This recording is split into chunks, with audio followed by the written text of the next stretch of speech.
Ladies and gentlemen, welcome to the 5th episode of Visioncon Spotlight, your in-depth look at the nerds you love. I'm your host, Zach Wilson, but you didn't come here to see me today. You came to see the men of the hour.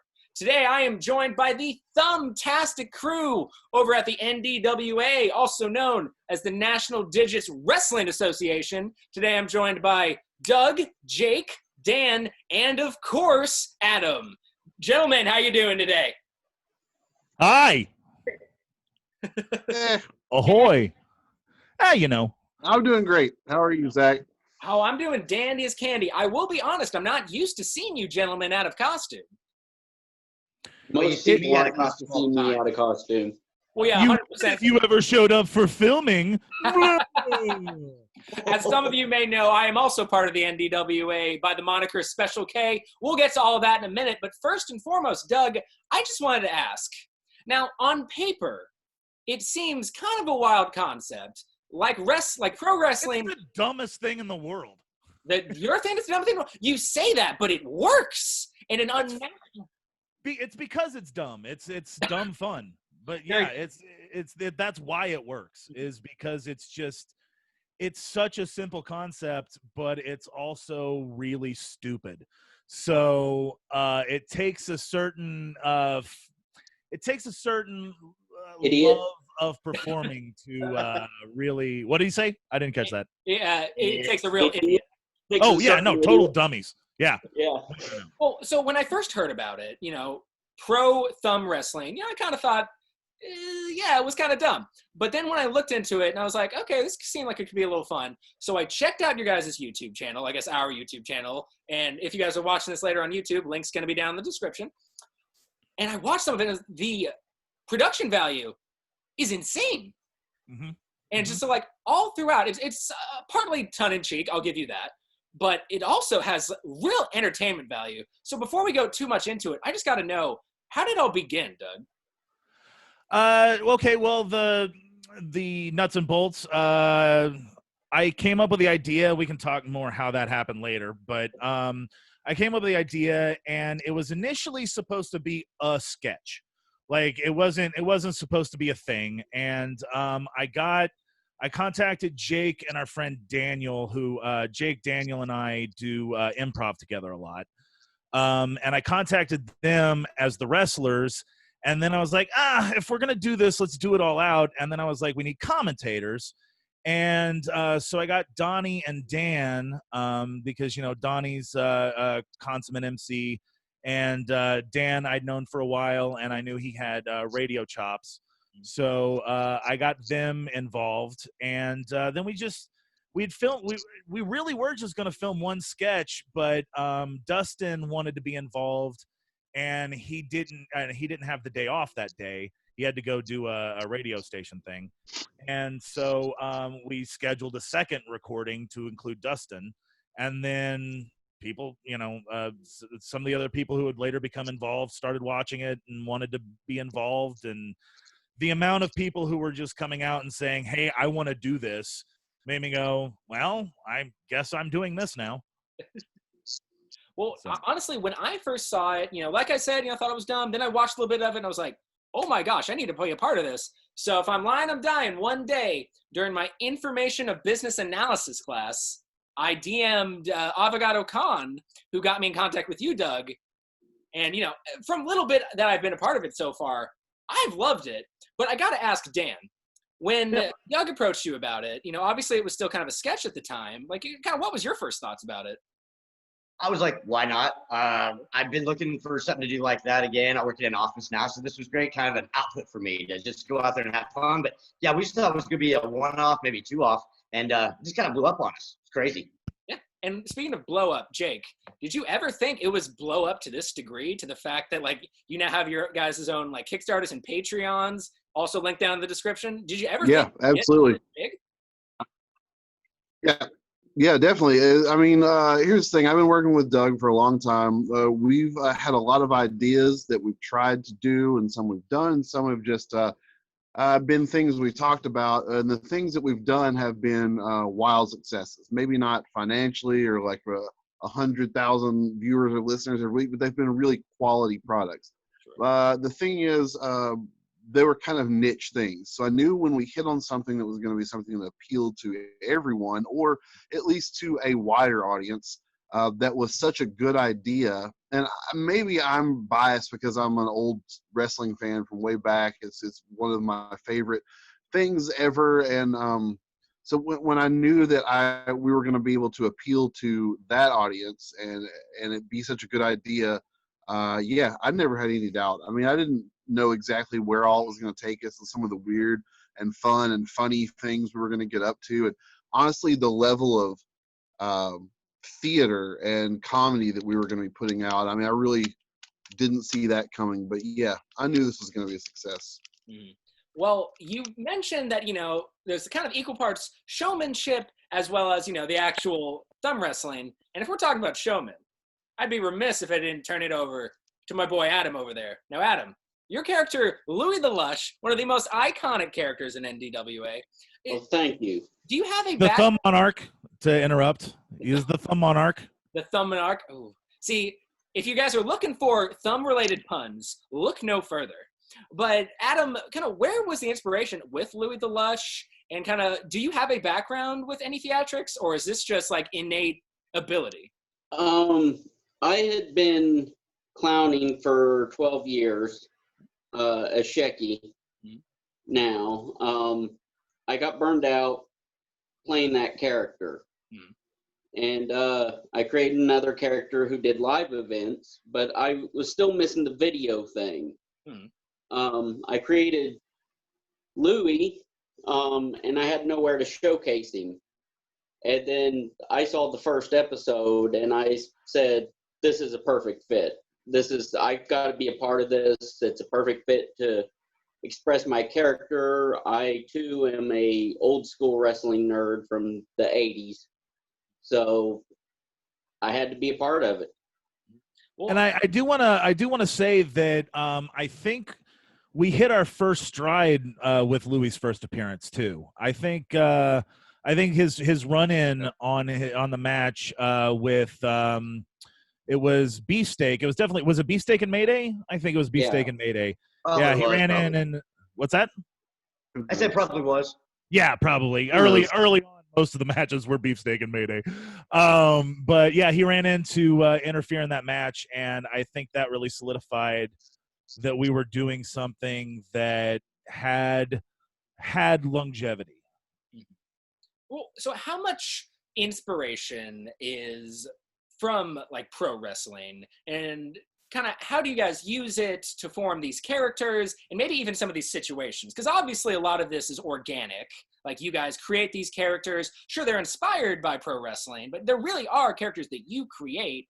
But kind of how much inspiration to the whole NDWA and the characters you make meant or dealt to pro wrestling? I feel that I mean, we have the shorthand, of course, most of us being wrestling fans, like I'll be like, hey, we need to, this is a bad example, but we need to have a gorilla position. What are we going to do? Somebody needs to be 90s Undertaker, like that kind of thing. So we have that kind of shorthand. Not everybody's a big wrestling fan in the NDWA. That's there. It's varying degrees of performers. So a lot of people are joining up just because they're fans of performing and not necessarily because they're fans of wrestling. So I know, like, for me, I look at this almost entirely as improv, and it's just a shell of the wrestling. Like, the wrestling is the shell of an improv show. Now, also, I do want to say, please turn your YouTube back on after I said improv show. But yeah, that's what I think, at least. Jake, would you kind of agree with his assessment? Yeah, I was thinking the same thing. It really depends on a lot of the performers, how well they know wrestling as to how much they draw from it. Because Doug directs us and does a bang-up job of it, but he also gives the performers a lot of autonomy to find their characters, to let those characters become what they are. And we have some people like Adam, who's been a character actor around town for a long time. Doug and me and Daniel, the guy who plays Beefsteak, are all crackerjack at improv and making characters. We understand that having a character is a point of view. A lot of people come to us and they think having a character is a costume and a funny voice. And Dan, I would say I've seen a lot of growth out of you. You started doing Brand Fawston. You had a mustache and a British accent, and that was the character. Now Brand Fawston has his own point of view, the way he thinks things, the way he handles business. And fiddle faddle, here comes the paddle. So not everybody is a wrestling fan. We draw from a lot of things directly. I mean, I think if you do know wrestling and you watch our product and you see, oh, the TWO, that's their New World Order NWO, or we did a WTW invasion, which was very similar to when WCW and ECW invaded the then I think still WWF, or what's now WWE. So there's a lot of things that are direct like that, and there's some things that are more slightly less derivative, like Doug talked about. We need someone to kind of be our Undertaker character without being, Mark Calloway sitting up in the middle of the ring after getting body slammed. It's a wide variety of talents and a wide variety of backgrounds that meet in the middle of the thumb wrestling ring, and it's a blast. And I think the collaboration really helps too, because I mean, our product is so much better when we're all bouncing ideas off each other. And I just point to the American as a perfect example of that, because I mean, the American is really not drawn from any wrestling stuff. It's all like references to like The Purge and Twin Peaks. Yeah. And like it's like heavy Twin Peaks influence. But it I mean, like, that character just came about because I was like, hey, I had a visual idea. Jake, why don't you buy a Purge mask and write Murica on it? And that can be your character that you can play. And then he took it and he ran in a very specific direction, which gave both him and me some ideas that we could, work together on. So I think, and there are other also really good examples to that, but that's just the one that came to my mind right away, Well, that's the thing, though. The thing I find most interesting about it, and something I'm very glad to be a part of it because of this, is the lore. Like, not even the actual thumb wrestlers themselves, though those have high production value and are also very entertaining, but the background lore behind all these characters and how they intermingle with one another is, I think, honest to God, I think maybe it rivals WWE, because you guys put so much thought and production value into it. And so that's what I kind of want to ask you, Adam, kind of, how do you think it's evolved since its beginning? Obviously you came in later, but Louis the Lush, a huge part of the lore. What's up? Episode 2. Episode 2. That's fair. It's fair. But like, I guess this is kind of an open question for everyone, but I wanted to start with Adam. Is kind of, how do you think the NDW has evolved since you joined? Oh, it's quite a bit. I mean, when I first saw it, they were still doing the on the table, have to have your arms on the table thing when I saw the first episode. And now we've got full out hardcore matches, hitting each other with stuff. We've got a ring now, and with the story too, it started off very, bad guy versus good guy type thing, but now wrestling. We have big to-dos and back scene stages that are setting up story, and it's evolved quite a bit.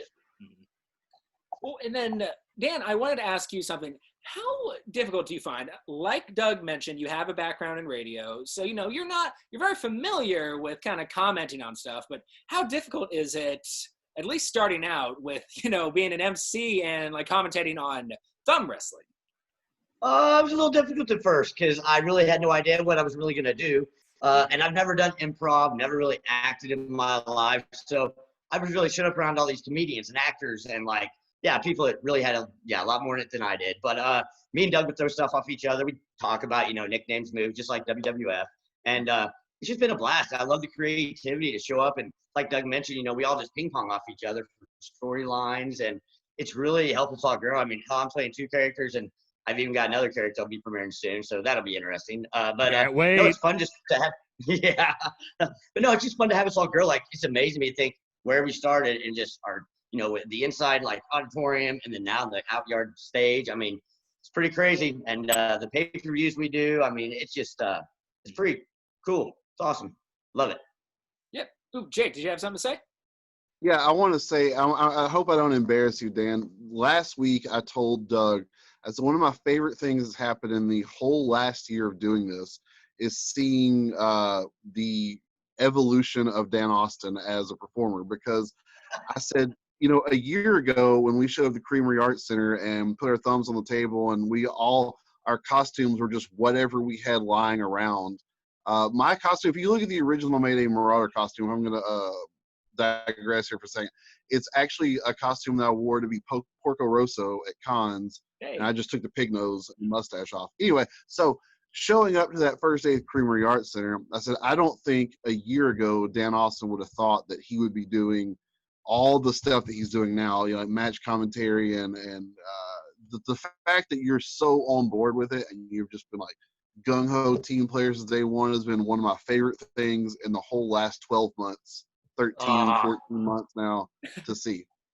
Oh, man, for Jake, I really appreciate that.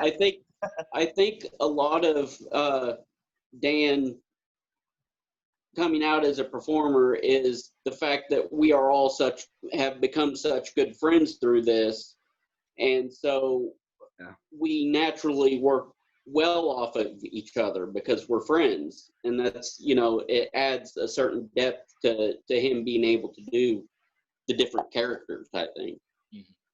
Well, yeah, and I agree. And speaking as to the evolution as well, what I've loved about it as just an old school improv guy, and just this comedy in general, just watching stuff evolve. Like we really apply certain rules of improv. Even the people who don't know improv, they're doing it instinctually just from the kind of filming that we're doing, because a thing about improv is that everything that you say is a thing.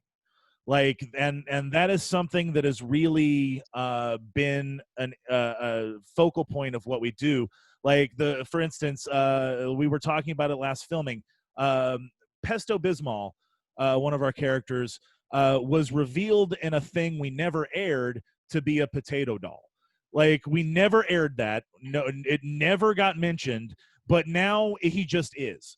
He just is a potato. Like, and my character, the dog, like, I just figured out who the dog was, and Adam was filming a match with us that's actually going to air on tomorrow's episode. Well, tomorrow when we're filming this, I'm aware this is ahead of time.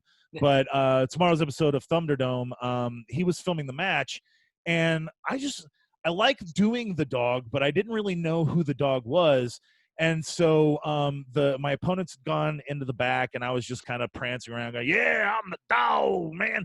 And then I just ran out of things to do, so I started doing Honky Tonk Man shtick.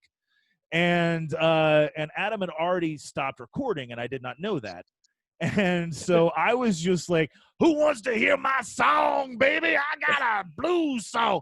And so now the dog is a Canadian blues singer, and no one knows why, because the thing that I'm referencing never got on air, but they accept it and move on because we act like it's canon, and that's that's always been my favorite part of improv, is the idea that every mistake is not a mistake. Everything that happens.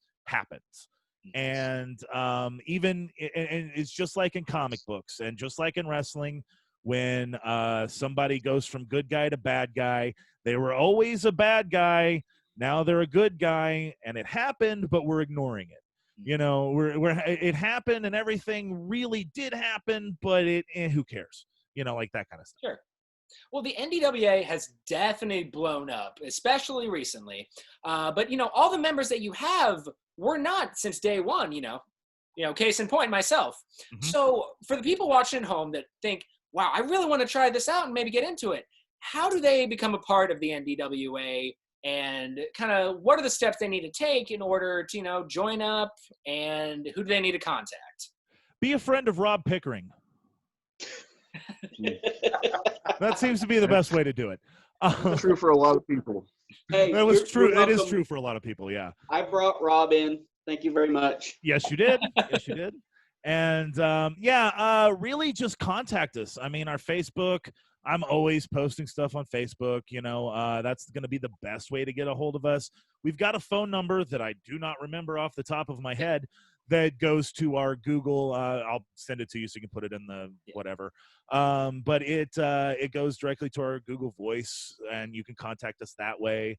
We have an email that we don't check that often, and any of these ways of getting a hold of us is, or just if you know us, just talk to one of us. It's getting to the point where chances are somebody who's in the NDWA. So. It certainly is, but for people who just want to support you guys and just watch the content, where can they find the content? How do they support you guys? And do we have merch available? Well, it's weird that you would bring up that we have places you can contact us and that merch is available. Odd. All of our links and stuff can be found on ndwathumbs.com. Shout out to Dustin, the guy who plays Tad Bagler, working really hard getting our website up, SEO certified, all that stuff. I had been dragging my feet on because I did not want to learn how to do it. I might have disappeared for a second. My screen went black. Also, we have Patreon, patreon.com/NDWA-thumbs. We basically treat that like our NDWA network. We do a free show every week on Thursday called Thursday Night Thunderdome.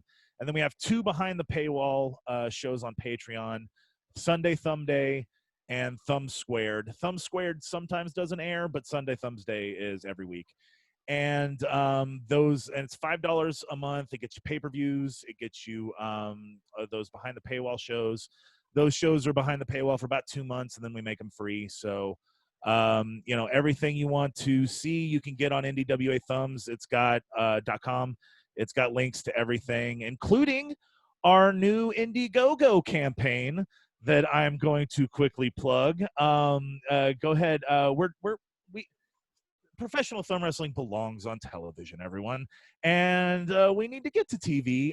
We were on TV for a while, and it was Mediacom Channel 85, which was very good to us. We very much appreciate it, but we think that broadcast television is where we belong. So that's my quick plug, my sickening plug. And guys, all those links are going to be down there in the description below.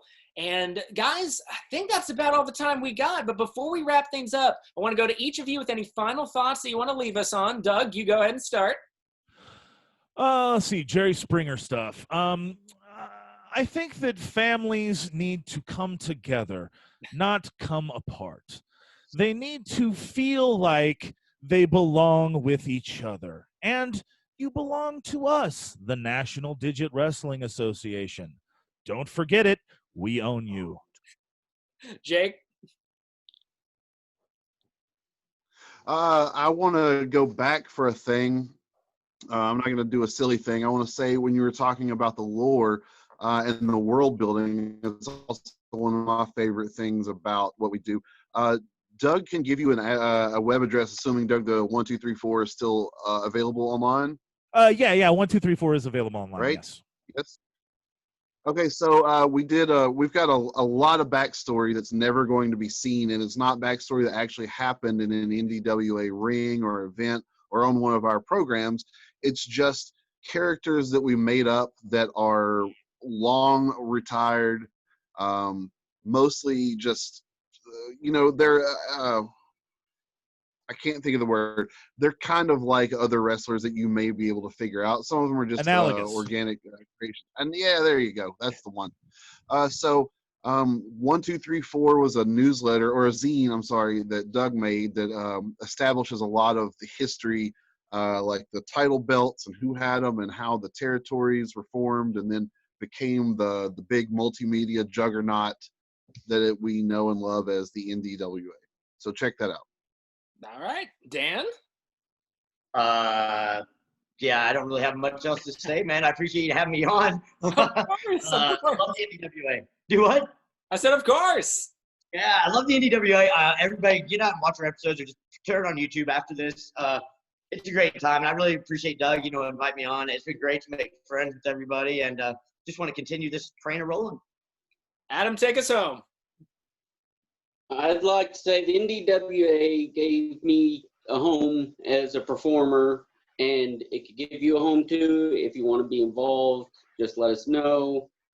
And please check out all our stuff, because I laugh the entire time we're filming it. And then when it comes out, I watch it and I laugh the entire time I'm watching it. And I can place money that you'll probably laugh the entire time too. And I agree. And like I said, guys, all the links that we discussed are going to be down there in the description below. But guys, ladies and gentlemen, that is it for episode 5 of Visioncon Spotlight. Thank you guys so much for tuning in. Doug.